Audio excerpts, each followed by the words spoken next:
Bonjour, bonsoir, selon l'heure à laquelle vous allez écouter les podcasts de Jem.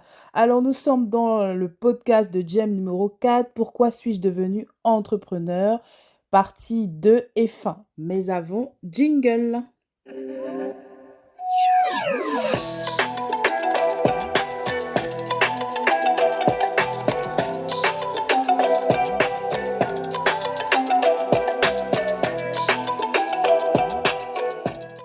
Dans le domaine de la formation. Et c'est là où j'ai appris que voilà un secteur, franchement, qui me plairait, qui me permettrait d'avoir un impact.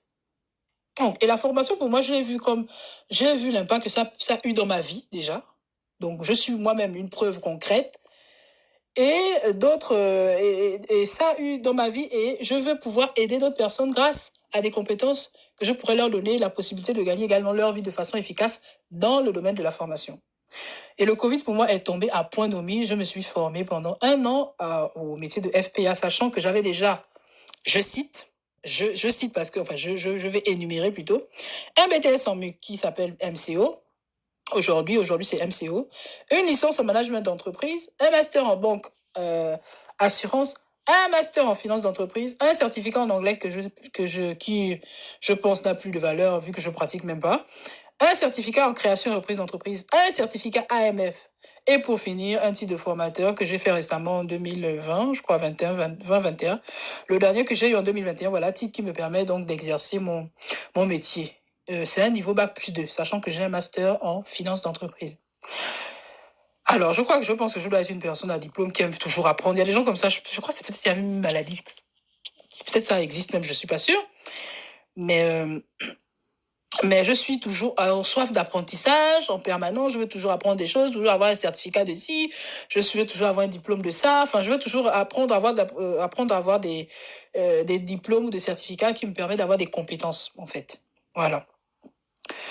Et du coup, je dis, bon, j'ai fait une introspection sur moi. Je me suis dit, avec tous ces diplômes que j'ai là, comment je peux les mettre à profit? Comment je peux les exploiter pour que je gagne bien ma vie avec? Parce que c'est bien beau de faire, d'avoir tous les diplômes que j'ai, mais il faut bien que ça me serve. Et sachant que je m'étais déjà mise à mon compte dans le e-commerce et le personal shopping. D'ailleurs, voici, je vous mettrai le lien si vous voulez acheter des produits, ou vous voulez que je vous achète, ou vous voulez avoir des produits en gros, en détail. Ça, je fais aussi, mais c'est plus du personal shopping que je fais. Je prends le temps de discuter avec le client. Ça, c'est quelque chose que je fais en parallèle. Quand il a besoin de quelque chose en particulier, je fais des recherches pour lui. Et puis, si ça match, tant mieux, ça me fait de l'argent en plus qui rentre. Donc, je me débrouillais pas mal dans cette activité, surtout que je le faisais à un moment donné. Pendant 2 ans, je l'ai fait à temps plein, je ne faisais que ça. Et ça marchait bien, parce que j'étais dedans à fond. Et je me suis dit, si j'arrive à faire ça, c'est que ça peut marcher. Et du coup, comme il y a eu l'opportunité de la formation, j'ai vu parce que moi je suis beaucoup sur LinkedIn, j'ai vu que sur LinkedIn, il y avait une école que j'aime beaucoup d'ailleurs, qui est l'EME. Là, pour le coup, je parle de l'école, qui est l'EME, que j'apprécie beaucoup, qui faisait une pub sur la formation pour FPA, pour devenir formateur pour adultes. Je dis, ça tombe bien, je vais faire ça, vu que là, je suis en stand-by, pour le moment, je fais rien. Je crois que je vais faire ça. Et du coup, je me suis inscrite, en plus, c'était pris en charge par la région. J'ai rien dépensé. Un point encore de plus positif. Je me suis dit, tant mieux. Donc, alors, tout ceci pour venir à répondre à la question des avantages et des inconvénients de l'entrepreneuriat. J'en viens. C'est pour que vous compreniez un peu pourquoi j'en suis arrivée là. Et quels sont les avantages que j'ai en tiré par rapport au fait que j'étais en CDI et par rapport au fait que je suis maintenant de l'autre côté. Donc, je suis entrepreneur. Je vous raconte cette histoire pour que vous compreniez un peu pourquoi j'en suis arrivée là. Donc, ce qui veut dire que si vous m'avez bien écouté depuis le début, vous serez déjà capable d'en identifier au moins deux. Deux avantages en étant, ou deux inconvénients du CDI et deux avantages de l'entrepreneuriat. Alors, je continue. Alors, quand vous voulez vous lancer dans l'entrepreneuriat, il faut oser. Il faut parfois forcer un peu le destin.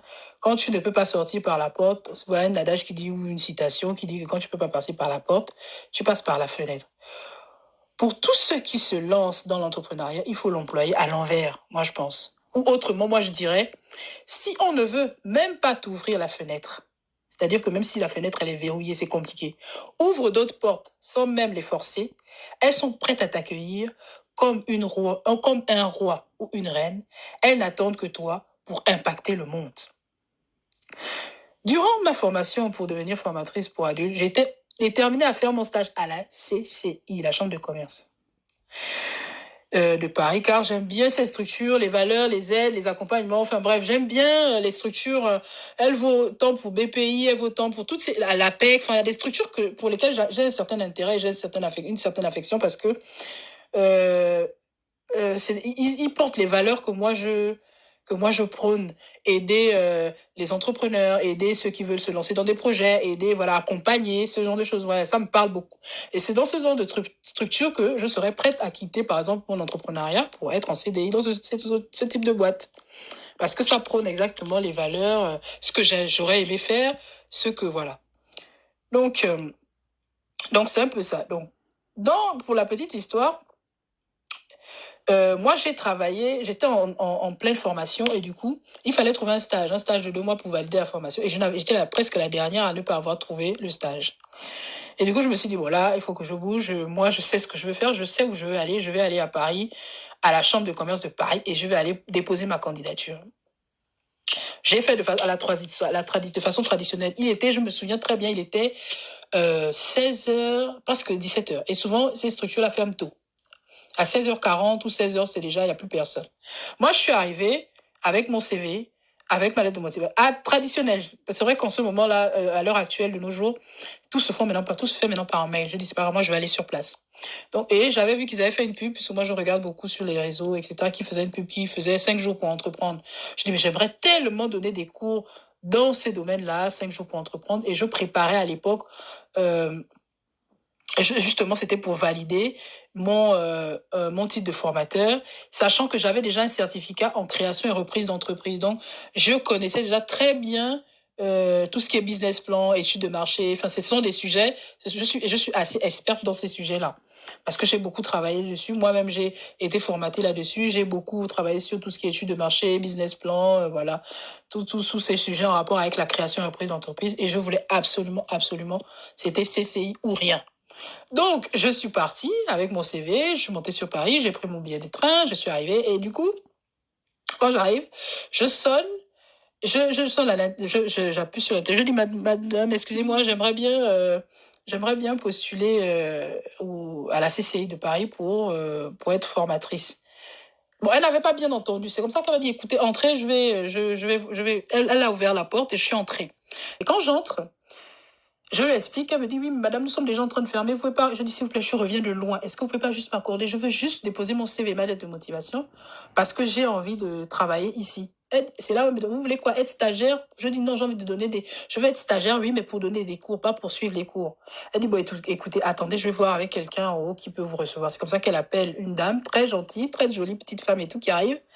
Elle dit, oui, bonjour, c'est pourquoi? J'explique, je dis, écoutez, madame, j'aimerais bien être stagiaire, mais pour donner des cours. Elle dit, ah, ok, écoutez, voilà le mail de mon responsable de département. Envoyez-lui le mail. Et puis, vous voyez ce qu'il vous dit après. Quand je suis sortie de la CCI de Paris, devant la CCI, moi, j'ai tout sur mon téléphone. Mail déjà prêt. CV, lettre de motivation prête, à jour. J'ai envoyé le même soir mon CV et ma lettre de motivation. Le lendemain, le monsieur m'appelle, c'était le directeur des départements. Il m'appelle, il me dit, écoutez, mademoiselle, si vous voulez faire vous voulez travailler avec nous, venez tel jour, il y a déjà le support de prêt, vous allez animer devant 25 personnes sur l'étude de marché. Si ça passe, on vous prend. Mais je vous assure que j'ai préparé mon support là comme si c'était ma vie que je jouais en fait.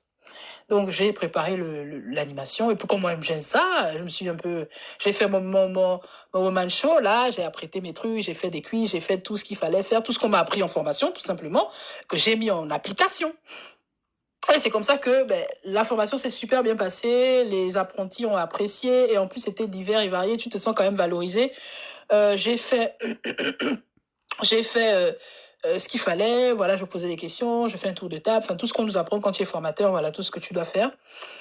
Et il y a eu des bons retours. Et du coup, c'est comme ça que j'ai eu mon premier stage à la Chambre de commerce. Et j'ai même eu S'il vous plaît, j'ai même eu ma première lettre de recommandation. J'ai eu ma première lettre de recommandation. Je vous raconte tout ça pourquoi? Pour vous dire que, enfin, ce que je suis en train de vous faire passer comme message, c'est simplement que dans la vie, des fois, quand vous avez eu des échecs, il ne faut pas se limiter à ça. Il faut rebondir, il faut essayer de comprendre qu'est-ce qui n'a pas marché, qu'est-ce qui ne vous correspond pas. Peut-être que simplement ça ne me correspondait pas. Et j'ai trouvé quelque chose qui me valorisait, où j'étais hyper à l'aise. Et je vous assure que parler devant 25 personnes, 30 personnes, 50 personnes, 60 personnes, c'est pas forcément facile. C'est un don, c'est une qualité, ça peut être une compétence qu'on peut développer. Et moi, ça, je l'ai déjà naturellement. Donc, c'était plus facile pour moi parce que déjà, d'un autre côté, je fais aussi de la musique, je chante, j'aime bien chanter. Et en général, les gens qui aiment chanter sont assez extravertis. Et je me suis rendu compte que, mais en fait, finalement, j'ai trouvé le truc qui me plaît. Et j'ai kiffé, j'ai aimé, mais j'étais aux anges, j'ai dit, mais c'est ça que je veux faire, en fait. Et vous voyez que là, j'ai découvert une compétence qui me correspond et qui me plaît. Parce que c'est vrai, c'est ça, c'est surtout ça qui est intéressant. Donc voilà, j'espère que ça vous a plu. C'était les podcasts de Jem. Je vous dis à la prochaine pour un nouveau podcast. Je vous souhaite une excellente